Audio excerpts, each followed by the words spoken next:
Hero dance ரெண்டுமே mix பண்ண ஒரு காம்பினேஷன் அப்படின்னா அது ஒரே ஒரு ஆள் தான், விஜய் சார் தான் அப்படின்போது அது எப்படி சார் முடிஞ்சுது?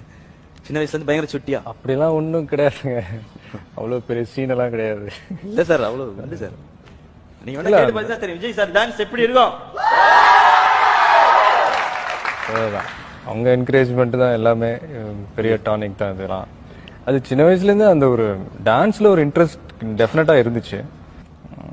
டிவியை பார்த்து டிவியில் வர மூமெண்ட்ஸை பார்த்து நாங்களே ப்ராக்டிஸ் பண்ணிலாம் பண்ணுவோம். அப்போலாம் ப்ராப்பராக எங்களுக்கு மாஸ்டரு கிளாஸு அப்படின்லாம் போகல.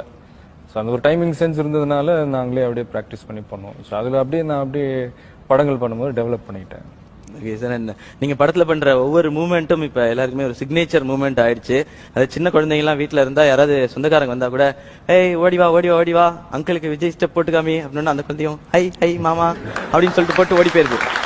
அந்த மாதிரி அதுக்கு வந்து நம்ம உங்களை மட்டும் தான் தெரியும், அந்த சொந்தக்காரங்க கூட